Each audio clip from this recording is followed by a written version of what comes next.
is. Little party going on back here right now, you see? What's going on? We got chain falls going on soon.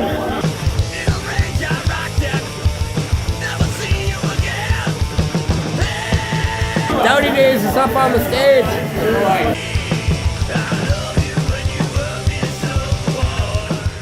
Look at this shit. People are here. It's kind of a party.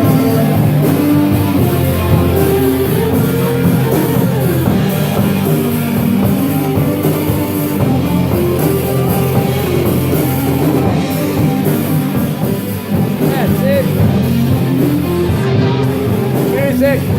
Fucking booze, a little bit of weed, a little bit of this, a little bit of that. Like the first show we ever played, it was at a place called Tiger Bar on College Street, if I'm not mistaken, like College and Spadina, or College and Bathurst or something. And yeah, there was literally just like the bands, the sound guy, a couple of girls that were there that came with the band that we were playing with that night.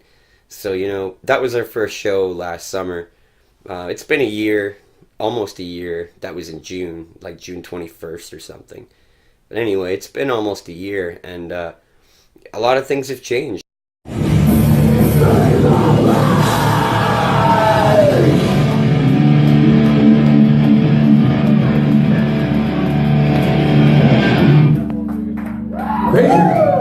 Holy shit! Our intention was to write punk rock music. And I guess just, again, being metal fans and rock fans and doom fans, and we draw inspiration from a lot of different styles of music.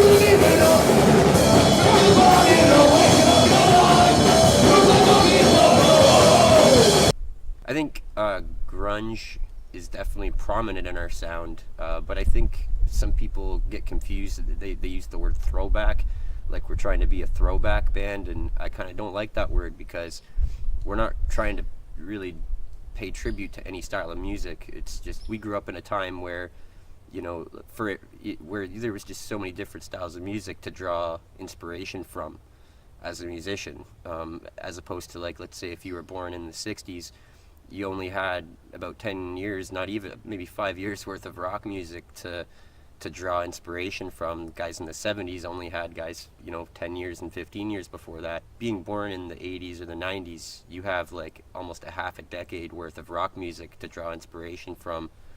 So it's not a matter of throwing back to any particular style. We play the way that we play naturally.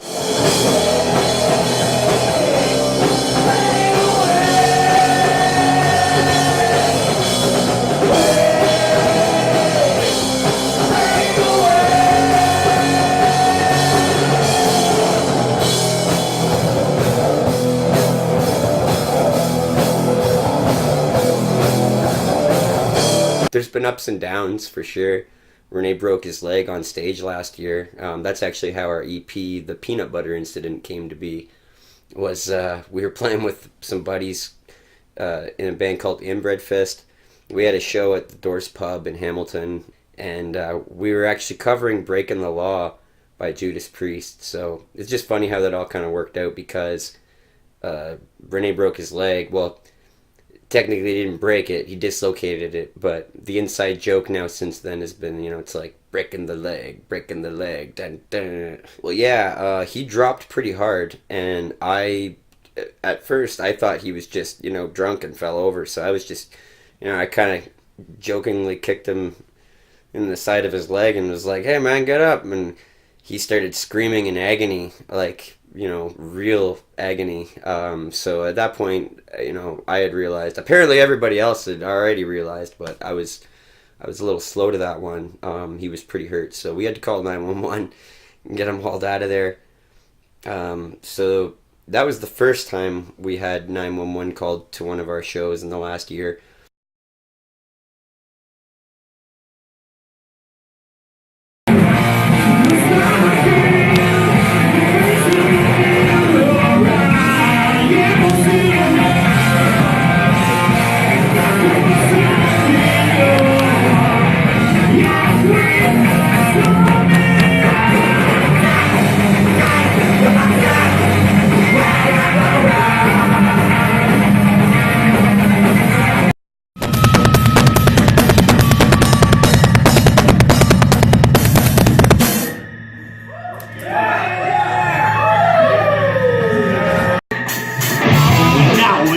this world stops turning. Ashes where the body's burning. No more world bigs have the power. And as God has struck the hour. I think some bands don't realize that, like, you're living the dream. I mean, if you're playing rock and roll and you've got people there in the venues watching you, then, that's the dream, right? You want people to watch you. The way that we kind of see it is you just got to put in the time, and, if you're really passionate about your music, which we are, there's 10 billion people on this planet, almost 10 billion people or something like that. So you figure there's got to be an audience out there somewhere. Unless you're, doing really weird stuff, and then, your audience is probably really small. But, what do we know about that? Like, all what we're doing is just doing our own thing. And, really, we're just three guys that have an overwhelming, unhealthy passion to make music. And we just want to share that with as many people as possible, and we want to, help people have a good time and, come to a show and forget about all the bullshit in their life, and just forget about everything and just throw down and party.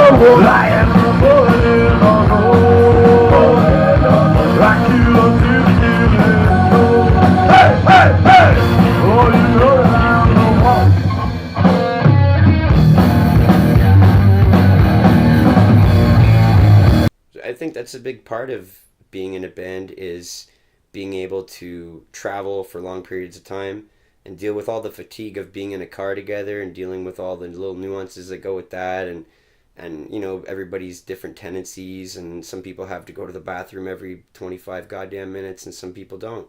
So I think food, some people need to eat a lot more than others and some people don't. Some people need to rest more than others and some people don't. And then when you get to the venue, having to deal with, playing, and then especially if you're playing last, you've got to, do the whole thing of, setting up everything, setting up your merch, the load in, selling your merch all night. It's a job, right? You're not just partying. Like, I think a lot of people think that, like, it's just a big party all night, and maybe for some bands it is, maybe, but I think a lot of bands, most bands, especially when they're on the road, you're working, like you're at your merch booth, you're trying to sell merch.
true blue way, I think, to get fans is to get in front of people's faces. You know, you've really got to hit the road, and it's hard for a lot of people. Like, it's hard for us. Like, you know, the finances of that, the logistics of that can be really tough.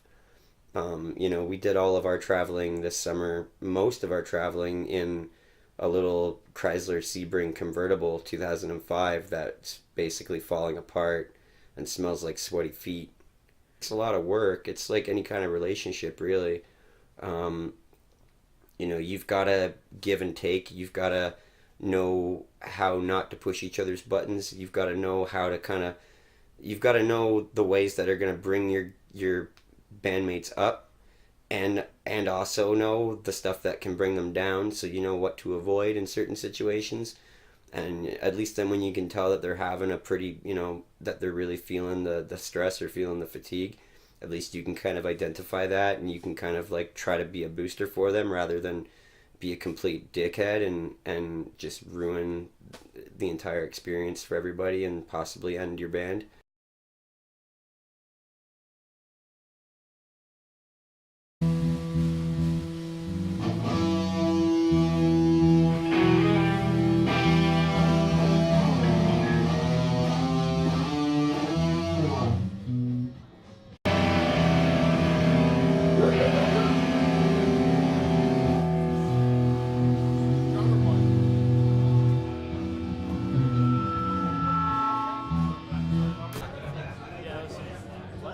Some aggressive defecation. Aggressive defecation for Renee. Aggressive defecation. So what's going on, Cody? What the fuck are you doing, man? I'm really hungry. Yeah? I'm always hungry. It's a serious problem. There's a lot of food out there. It's just calling everybody's goddamn name. Chinese across from you. Cody always gets hungry when I talk about my poop. Fuck yeah.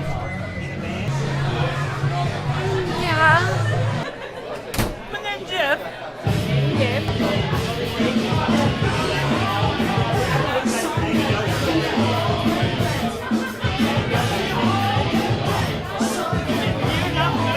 Yeah, there.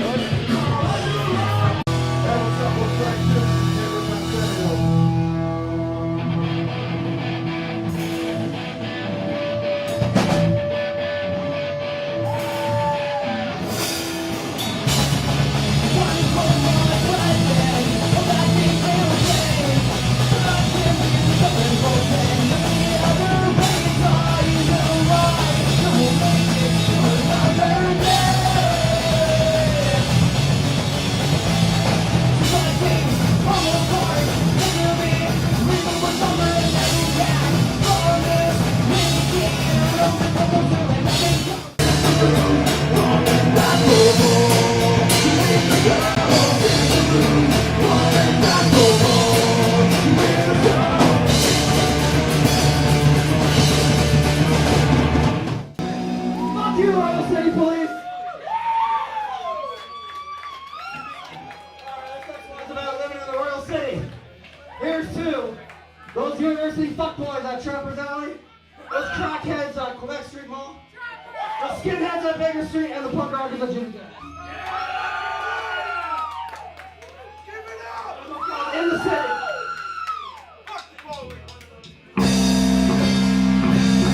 Let me tell you about the town, but they don't walk around. You can see the part of the but they don't look at town. They're fucked up on the little, but they ain't on the school. Pick up on the shit, pick up and go through in the city, in the city, in the city, in the city. And I'm not the city, walk around with me in the city, looking fucking shit.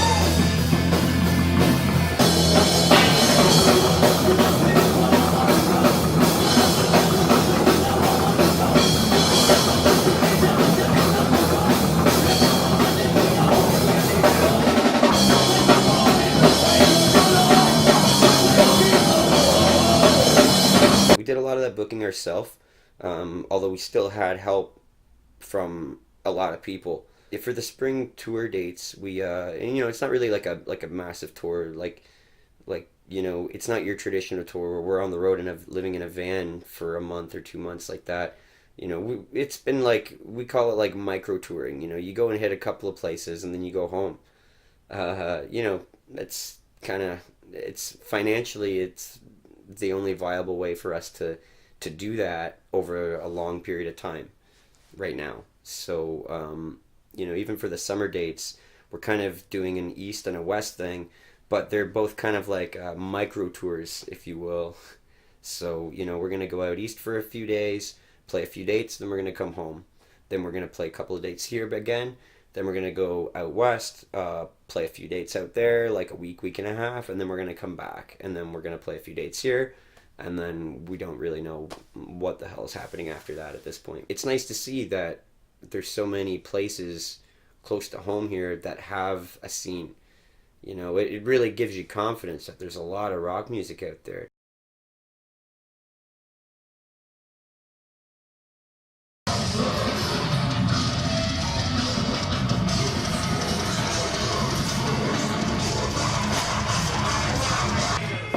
You guys need tickets for Yodel Boy? Hit me up. How much? How much? Where are we gonna see this kid next? Where's he gonna yodel his way into I next? think he's doing southwest of America first, and then Will we ever see him in a Target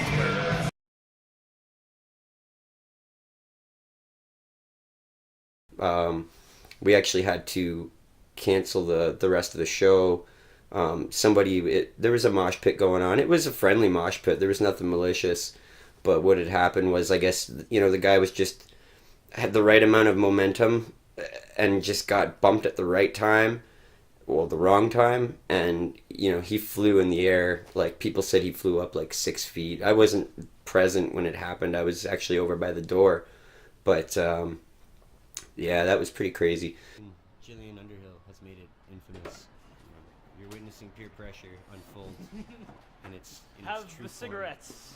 This is how it starts, folks. This is like one of those after-school specials, like directed by the kids that are like the target of the call. It's like, hello, would you like to smunk? It's like Schoolhouse Rock. You remember Schoolhouse Rock, Saturday morning cartoons? After these messages, we'll be right back.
Dogs are tiny. They look fucking stupid. Fuck you, Ibanez. Why do you make such weird bases? I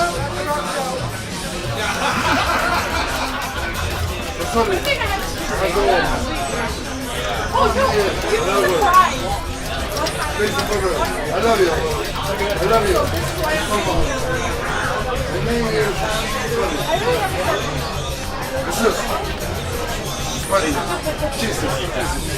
I love you, buddy. Yeah, we're anti-prohibition for sure, but and like anti-censorship and all that, absolutely. but at the same time, we don't bring politics into our music. You know, you're not going to hear politics in our lyrics, that's for sure. You know, for us, for one, we want people to be able to come to our shows, enjoy our music, and buy an album without thinking that they're supporting some kind of crazy ideology. And we don't want people to judge our music based on some crazy ideology, you know. We're musicians, we're not politicians. You know, we're not here to try to tell people who they should vote for or anything like that. We're just here to make music and make people bang their heads and have a good time. Very neutral in terms of political stupidness. Blackmail you. He wants my thumbnail. They're all fucking thank you here. The winner is... Okay, I'm sorry, but this is Matt Gay. Who's Matt Gay? Master J, yeah. Matt Gay, you're mad out of luck there, bud. Matthew with K. Alright. Christina! Yeah! Enjoy that toast.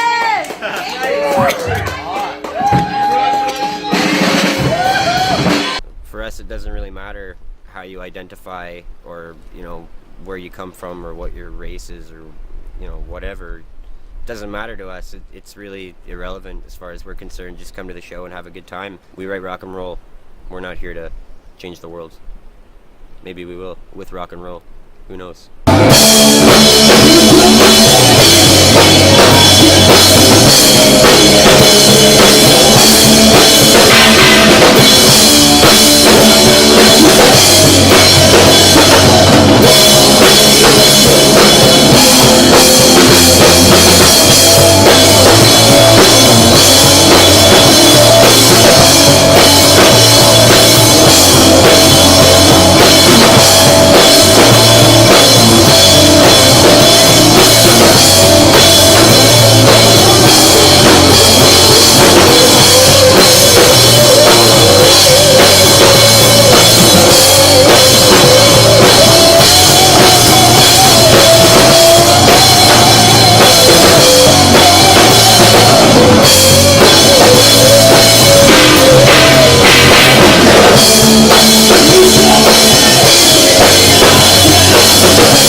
Definitely developed a sound that we're happy with, that again, we don't really have to put any effort into making that sound. It just kind of happens. We're not trying to be anything, we're not trying to stick with a brand, we're not trying to make our music sound like the last record or, you know, what have you. We're just writing what we feel is good and playing it how we feel it should be played.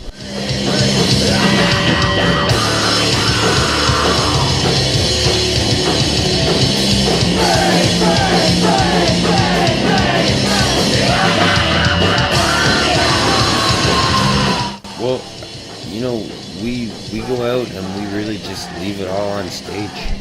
We give our all, and I think when you do that, you do that every single night, then there's really no telling what's going to happen, right? I mean, like, some nights everything just goes nice and smooth. some nights it's fucking crazy.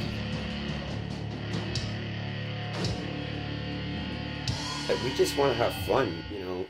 At the end of the day, it's rock and roll. It's not going to kill you.